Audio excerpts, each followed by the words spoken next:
আসসালামু আলাইকুম। সবাই নিশ্চয়ই ভালো আছেন। আমি সুলতান নীর, একজন professional UX designer, founder of learn English for tomorrow এবং ক্রিয়েটিভ ক্যারিয়ার স্কুল। সো আমরা শুক্রবার করে একটা করে প্রশ্নোত্তর পর্ব করে থাকি। আমার সোশ্যাল হ্যান্ডেলগুলোতে আমি প্রশ্ন চেয়ে থাকি এবং আমাকে প্রশ্ন করা হয়। তো এই ফ্রাইডেতে আমাকে প্রশ্ন করেছে একজন আপু, এবং যে প্রশ্নটা আমার কাছে মনে হচ্ছে খুবই সংবেদনশীল একটা প্রশ্ন, খুবই ইম্পর্টেন্ট একটা প্রশ্ন, এবং প্রশ্নের মোরালিটি হচ্ছে ডিসিশন নিতে না পারা, ইনডিসিশনে ভোগা। তো এই প্রশ্নের শেষটা তো এতটাই সংবেদনশীল, এতটাই ইমোশনাল, যেটা আসলে যেই জেলখানাটায় আমরা সামাজিকভাবে বন্দি, আমরা প্রায় 80% 90% মানুষ, আমরা সবাই এখানে বন্দি। তো সেটা নিয়ে আমি শেষে আলোচনা করব, বাট এই ডিসিশন নিতে না পারার যে সমস্যাটা, এই সমস্যাটা নিয়ে আজকে আমরা একটু আলোচনা করব। তো ওনার প্রশ্নটা ছিল এরকম যে নিজের লাইফে এমন অনেক ডিসিশন নিজে নিতে না পারার কারণে যে মিস্টেকগুলো হয়ে যায়, সেটা ওভারঅল সব কিছুর জন্য, সব কিছুতে কনফিডেন্ট কমিয়ে দেয় এবং প্রোডাক্টিভিটি লেস করে ফেলে। তো এটা খুবই ইম্পর্টেন্ট একটা বিষয় আমার কাছে তো বটেই, এবং আমরা আমাদের লাইফে যদি রিলেট করতে চাই, আমরা রিলেট করতে পারি কিন্তু যেটা হয়। সো এই জিনিসটা আমরা কিভাবে শর্ট আউট করবো, কিভাবে এটাকে সলভ করব, আপনারা হয়তো বা জানেন যে আমরা যদি কোনো প্রবলেমকে লিখে ফেলি এবং সেটাকে ছোট ছোট ভাগে ভাগ করি, তাহলে কিন্তু প্রবলেমের অর্ধেকটাই সলভ হয়ে যায়। তখন আমরা বুঝতে পারি যে আসলে প্রবলেমটা কী নিয়ে এবং এটার সলিউশন কি। লিখতে লিখতেই আমাদের সলিউশন চলে আসে। সো আসেন আমরা এই প্রবলেমটাকে ব্রেক থ্রু করি, বা এই প্রবলেমটাকে ছোট্ট ছোট্ট পিসে ভাগ করে ফেলি। সো এখানে আমাদের মূল প্রবলেমগুলো হচ্ছে, ধরেন যে নাম্বার ওয়ান, ডিসিশন নিতে না পারা। প্রপার ডিসিশন আমরা নিতে পারি না, এটা একটা সমস্যা। দ্বিতীয় সমস্যা হচ্ছে যে ইনডিসিশনে ভোগা, ডিসিশন নেয়ার পর সেটা আদৌ করব কি না, বা সেটা আমার জন্য ভালো কিনা, বা সেটা আমার করা উচিত হলো কিনা, সেটা নিয়ে বারবার কনফিউজ থাকা, ইনডিসিশনে ভোগা যেটাকে আমরা বলছি। এবং থার্ড পয়েন্ট যেটা উনি বলেছে যে প্রোডাক্টিভিটি লস হওয়া, যেটাকে আমরা আহ, একটা বড় কারণ বলতে পারি আমাদের প্রোগ্রেস নষ্ট হয়ে যাওয়ার, বা আমাদের প্রোগ্রেস না হওয়া, বা আমরা সামনে আগাতে না পারার। তা আমরা যদি এই তিনটা জিনিসকে আমরা যদি একটু ফোকাস করি, যেমন ডিসিশন নিতে না পারার যে ব্যাপারগুলো, ডিসিশন নেওয়ার ব্যাপারটা আসলে দুইটা, একটা হচ্ছে চট জলদি ডিসিশন, আর একটা হচ্ছে লং টার্ম ডিসিশন। চট জলদি বলতে ধরেন যে আপনি বাইরে গেছেন, এখন আপনি বার্গার খাবেন না পিৎজা খাবেন, it's so so simple decision. Still আমি এমন মানুষকে দেখেছি যারা এটাও অনেক সময় ধরে চিন্তা করে যে কোনটা সে আসলে খাবে।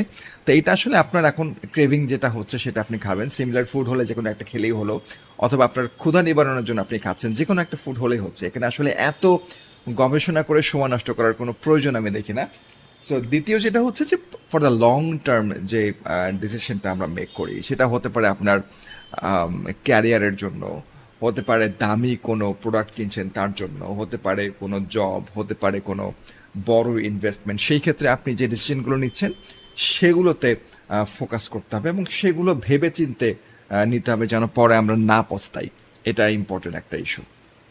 তো আসলে আহ, আমরা কিভাবে এই বড় ডিসিশনগুলো পারফেক্টলি প্রিসাইসলি নেব, এটার কিছু রুল আমি নিজে ফলো করি।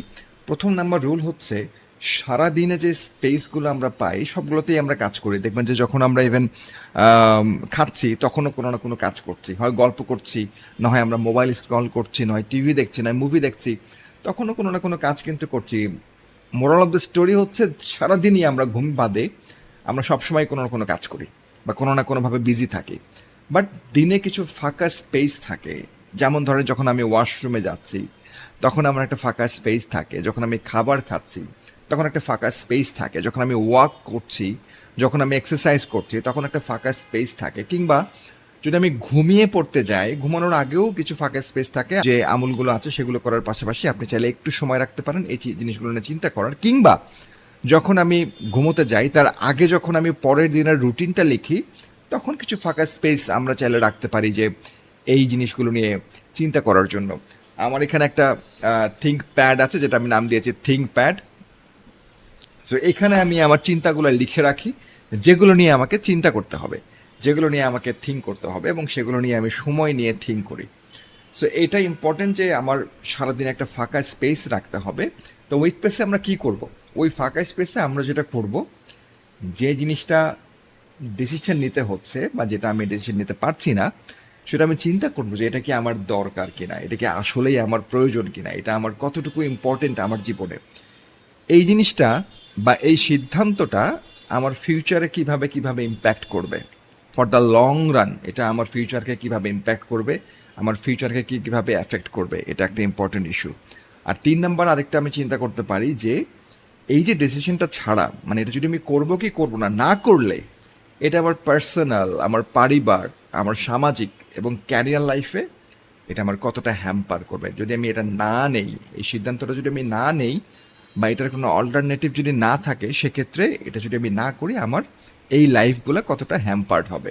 এই 3টা ব্যাপার আমি আমাকে বারবার জিজ্ঞেস করি এবং এগুলোর সম্মিলিত অ্যান্সারটা হচ্ছে ইয়েস অথবা নো। মানে সিদ্ধান্তটা আমি পজিটিভলি নিব নাকি নেগেটিভলি নিব, করবো কি করবো না এটা। তো এখন এক্সাম্পল হিসেবে আমি দিতে পারি, ধরেন যে আমি কোনো কিছু কিনবো, সেটা হতে পারে কোনো গ্যাজেট, হতে পারে কোনো আসবাবপত্র, হতে পারে কোনো জব বা অন্য কিছু, যেটাই বলেন আর কি। আমি কোনো একটা কিছু কিনতে চাই বা কোনো একটা কিছু করতে চাই। তো এইটা শুরুতে আমি যেটা করি, আমি পার্সোনালি যেটা করি সেটা হচ্ছে যে ওই জিনিসটা সবার আগে গুগলে রিসার্চ করে নেই।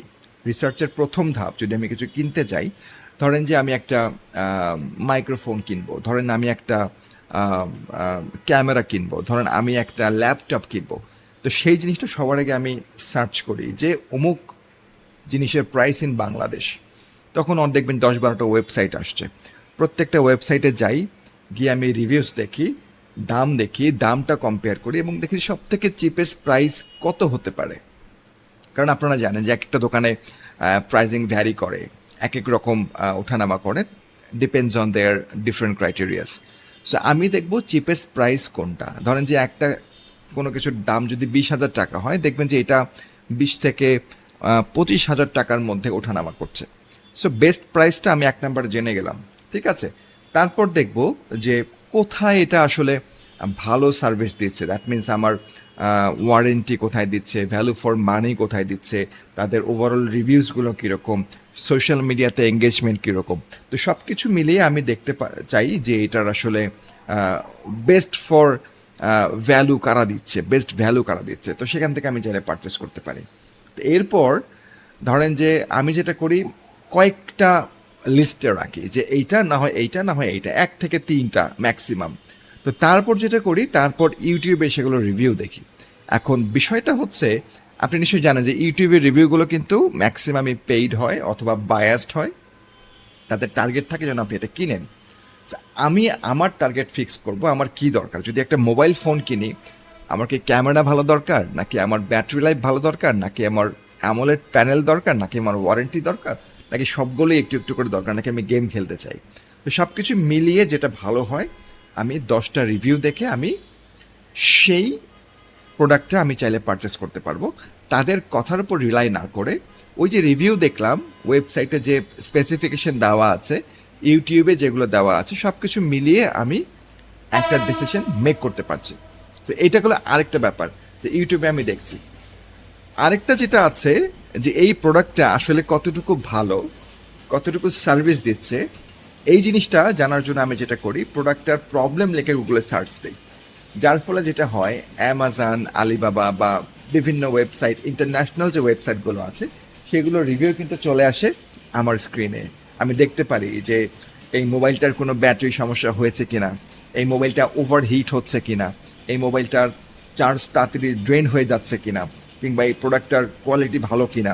নেগেটিভ যে রিভিউগুলো আছে, বিভিন্ন ব্লগ সাইট যেগুলো আছে বা পোর্টাল যেগুলো আছে বা অনলাইন শপিং যেগুলো আছে, সেখান থেকে কিন্তু আমরা ইজিলি এই রিভিউগুলো কালেক্ট করে একটা প্রোডাক্ট বা কোনো একটা জিনিস সম্পর্কে অনেক ভালো সিদ্ধান্ত নিতে পারি যে না, এইটা আমি কিনতে পারি, এটাই আমার জন্য বেস্ট ভ্যালু ফর মানি।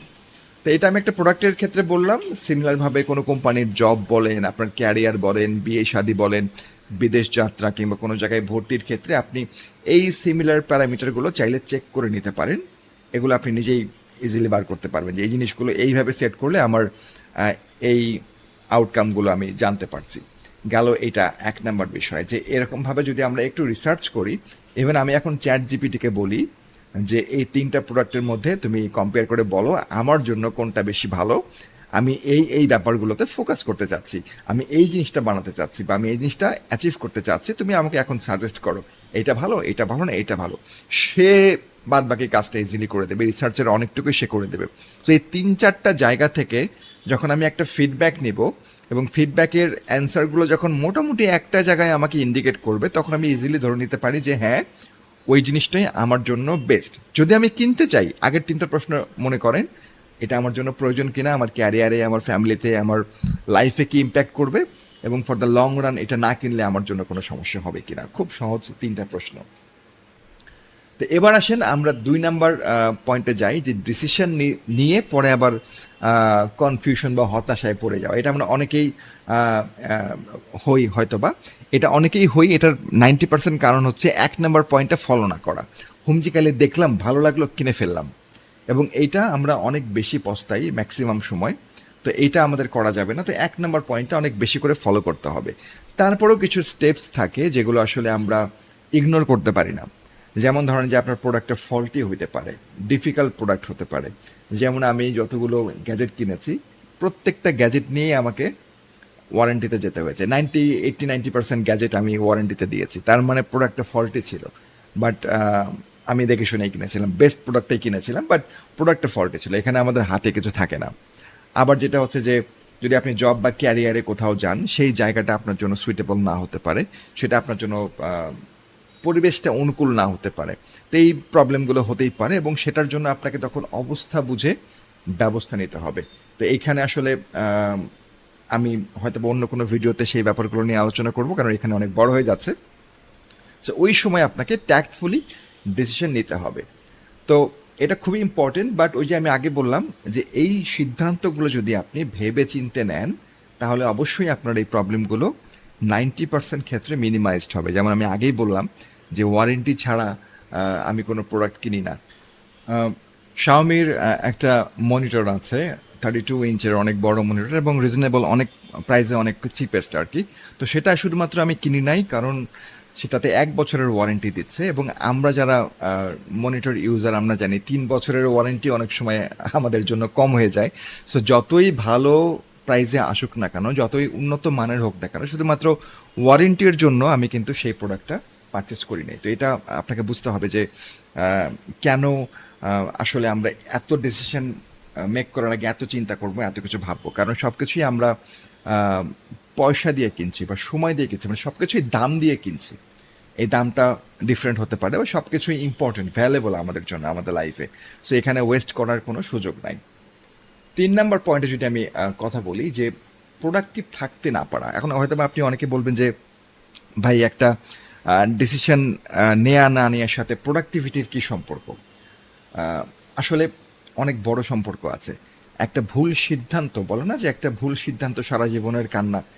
আসলে কথাটা মনে হয় ছিল একটা দুর্ঘটনা সারা জীবনের কান্না, কিন্তু একটা ভুল সিদ্ধান্ত একটা বড় দুর্ঘটনা হতে পারে আপনার জীবনে।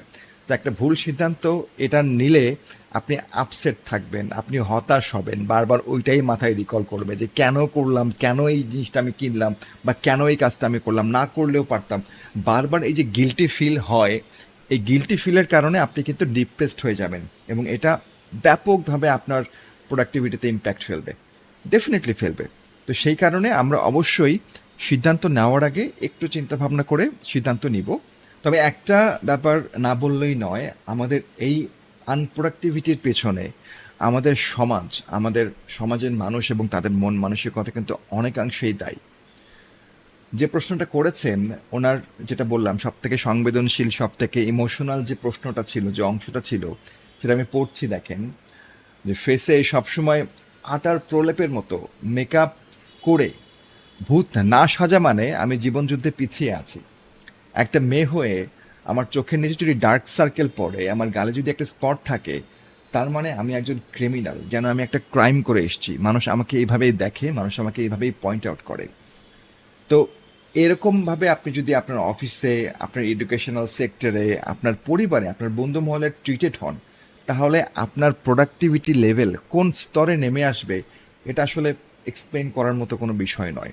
আর আমার দুঃখের বিষয় হচ্ছে যে এখন আপনাকে বা আপনাদেরকে আমাকে সাজেস্ট করতে হচ্ছে, ইনস্টিড অফ আমরা নিজেদেরকে বদলানোর থেকে, যে আমরা যেখানে বদলাবো, আমাদের মেন্টালিটি যেখানে আমরা বদলাবো সেটা আমরা করতে পারছি না বা করছি না, আমরা আপনাকে বুদ্ধি দিচ্ছি যে আপনি এইভাবে চলেন।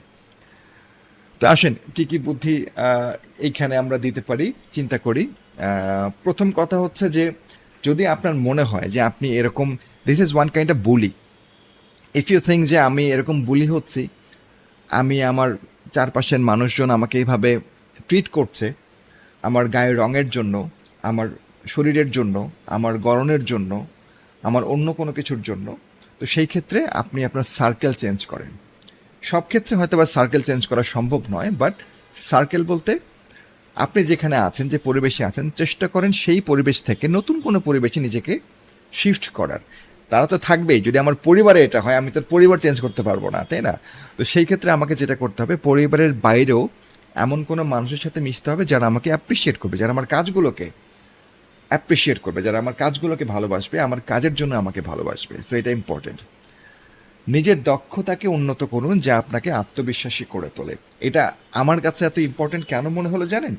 কারণ আপনি হয়তো বা খেয়াল করে দেখবেন আমাদের সমাজের এমন অনেক জায়গায় অনেক মানুষ আছে, আপনি কর্পোরেট সেক্টর থেকে যদি আপনি সিনেমা ইন্ডাস্ট্রিতেও যান, অথবা এরকম বড় বড় যে ইন্ডাস্ট্রি আছে সেখানে যদি যান, দেখবেন যে আপনারই বলা মুখে দাগওয়ালা, ডার্ক সার্কেলওয়ালা, অথবা সামাজিকভাবে যারা আমরা বলি যে যারা একটু শ্যামলা বা কালো, বা যারা একটু শর্ট, এরাও কিন্তু অনেক টপ লেভেলে কাজ করছে, অনেক টপ লেভেলে আছে, একদম ম্যানেজমেন্ট লেভেলে আছে, ওনার লেভেলে আছে, এবং তারা সবার ভালোবাসা পাচ্ছে। কেউ তাকে কিন্তু কটূক্তি করছে না, কিংবা করার সাহসও পাচ্ছে না।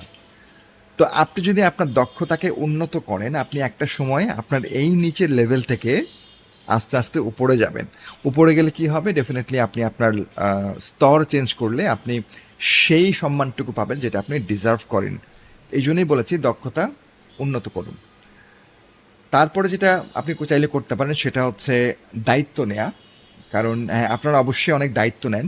আমাদের দেশের নারীরা, ইভেন পুরুষরাও অনেক দায়িত্ব নেন, তবে নারীদের দায়িত্বটা কিন্তু চাপা থেকে যায়। কারণ আপনারা ম্যাক্সিমাম দায়িত্ব আপনার বাড়ির ভেতরেই নেন, বাড়ির কাজকাম করা, রান্না বান্না করা, মাজা ঘষা করা, সন্তান পালন করা। তো এইগুলো অনেকেই কোনো দায়িত্বই মনে করেন না, আনফর্চুনেটলি, বাট দ্যাটস ট্রু।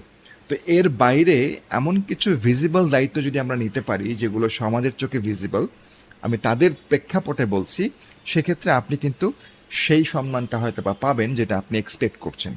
দায়িত্ব নেওয়াটা ইম্পর্টেন্ট একটা বিষয়, এবং দায়িত্ব নিয়ে সেটা দেখানোটাও ইম্পর্টেন্ট যে আপনি বাসাতেও যে কাজগুলো করছেন এগুলো আপনি না করলে কতটা কমপ্লেক্স হইতো একটা মানুষের জন্য, একটা পুরুষের জন্য, সেটা আপনাকে বুঝাইতে হবে, আপনাকে বুঝিয়ে দিতে হবে। এটা একটা ইম্পর্টেন্ট ইস্যু। তারপর হচ্ছে আবিষ্কার করুন নতুন নতুন মানুষ, যেটা আমি একটু আগেই বলেছি যে সার্কেল শিফট করতে হবে, এবং শিফট করার জন্য আমাকে নতুন মানুষের সাথে মিশতে হবে, নতুনভাবে মানুষকে চিনতে হবে, এবং এমন মানুষের সাথে মিশতে হবে যারা ক্রিয়েটিভ, যারা এরকম মেইন মেন্টালিটির নয়, যারা ভালো কিছু চিন্তা করে, যারা মানুষকে তার গায়ের রং এবং তার শরীর দিয়ে বিচার করে না, যারা মানুষকে মানুষ হিসেবে কাউন্ট করে, তাদের সাথে আপনাকে মিশতে হবে। এবং এর জন্য আপনাকে আরও ব্যাপকভাবে কাজ করতে হবে, ব্যাপকতা তৈরি করতে হবে, বাইরে মিশতে হবে।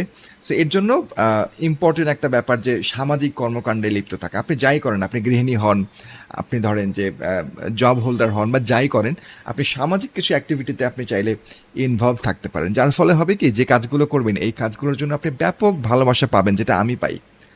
আমি প্রচুর ইন্ট্রোভার্ট একজন মানুষ, এখনও অনেক ক্ষেত্রে হয়তোবা অন্তর্মুখী যেটাকে বলছি, বাট স্টিল অনেক মানুষ আমাকে অনেক ভালোবাসেন, এবং এর জন্য আমি সবার কাছে কৃতজ্ঞ। এটা কিন্তু একটা বড় কারণে হয়েছে যে আমি সামাজিকভাবে নিজেকে এঙ্গেজ করেছি, সামাজিকভাবে ইনভলভ হয়েছি সব জায়গায়। সো এইটা ইম্পর্টেন্ট একটা ব্যাপার। আর last but the not least, কারণ এই লিস্ট শেষ হওয়ার নয়, ইসলামের দিকে ধাবিত হন। আমাদের যে ধর্ম আছে, এই ধর্ম যে কথাগুলো আমাদেরকে বলে, এগুলো প্রত্যেকটা কথাই সত্য এবং শান্তির। এই কথাগুলো আপনার মনে যদি গেঁথে যায়, তাহলে দুনিয়া যায় ভাড় মে, আমার কিচ্ছু যায় আসে না। কারণ ইসলাম আমাকে যেভাবে চলতে বলেছে, যেভাবে আমাকে থাকতে বলেছে, এবং আমাকে অ্যাজ এ পুরুষ কিংবা অ্যাজ এ নারী হিসেবে যে সম্মানটুকু দিয়েছে, এই সম্মানটা আমি সমাজের কোথাও পাবো না। সো যেটা স্বয়ং আল্লাহ তাআলা আপনাকে দিয়েছেন, সেটা আপনি আরেকজনের মাঝে কেন খুঁজবেন? আপনার রব, আপনার সৃষ্টিকর্তা তো আপনাকে সম্মানিত করেছেন, আপনাকে ডিফাইন করেছেন, আপনাকে আলোকিত করেছেন। তো কেন আপনি আরেক জায়গায় আপনি এরকম সম্মান খুঁজবেন? কেন আপনি মেকআপ করে আরেকজনকে ইমপ্রেস করতে যাবেন, যেখানে আমার সৃষ্টিকর্তাকে আমি ইমপ্রেস করলেই হয়? আল্লাহকে খুব অল্প কিছু দিয়ে ইমপ্রেস করা যায়। আপনি হয়তো বা বিশ্বাস করবেন না, এটা নিয়ে আমি পরে অনেক সময় আরেকটা ওয়ার্কশপ বা ভিডিও করার ইচ্ছা আছে। আমাদের সৃষ্টিকর্তা মহান আল্লাহ তাআলাকে অনেক অনেক কম কিছু দিয়ে ইমপ্রেস করা যায়, যেটা হয়তো বা মানুষকে যায় না, নিজের পরিবারের মানুষকেও যায় না। আপনি রিলেট করতে পারেন। আল্লাহ খুব অল্পতেই খুশি হন। আল্লাহ খুব অল্পতেই খুশি হন। আমি আবার বলছি, আল্লাহর বান্দার খুব অল্প ইবাদতেই খুশি হন। এত খুশি হন এবং তার বিনিময়ে আল্লাহ এত কিছু দেন, যেটা আপনি তার সৃষ্টি মানুষের কাছ থেকে কখনোই আশা করতে পারবেন না। কারণ উনি তো সৃষ্টিকর্তা। সো যদি আমরা সত্যিকার ধর্মের দিকে ধাবিত হই, ধর্মটাকে জাস্ট পালন নয়, লালন করতে শিখি বুকের মধ্যে, তাহলে কিন্তু আমরা এই ব্যাপারগুলো থেকে বেরিয়ে আসবো। আমরা আমাদের আনমনে আমাদের কাজটুকু করতে পারবো এবং সেই সাথে আমরা কিন্তু স্যাটিসফাই থাকবো আমাদের জীবন নিয়ে। মানুষ কি বললো না বললো এটা নিয়ে আসলে কিচ্ছু যায় আসে না, আসার কথা নয়। কারণ আমরা ইসলাম ধর্মকে পালন করি, আমরা আল্লাহকে বিশ্বাস করি। আল্লাহ যা বলেছে আমরা সেটাই মানার চেষ্টা করি। তো এইটুকুই। অনেক বড় হয়ে গেল আজকের ভিডিও, কারণ এই কথাগুলো না বলারই নয় আর কি, কথাগুলো বলারই ছিল, যেগুলো খুব ইম্পর্টেন্ট আমার কাছে মনে হয়েছে। এবং আশা করছি আপনারা রিলেট করতে পারছেন। ভিডিওগুলো বড় হয় আসলে, এই ভিডিওগুলো নিয়ে এক্সপ্লেইন না করে বললে আসলে পয়েন্ট আউট করলে হয় না। তা আমার মনে হয় এটা অনেকেরই কাজে লাগবে এখন থেকে অন্তত, ডিসিশন মেকিংয়ে আর যেন ল্যাগ না হয়। এবং প্রোডাক্টিভ থাকেন সবাই। আল্লাহ হাফিজ।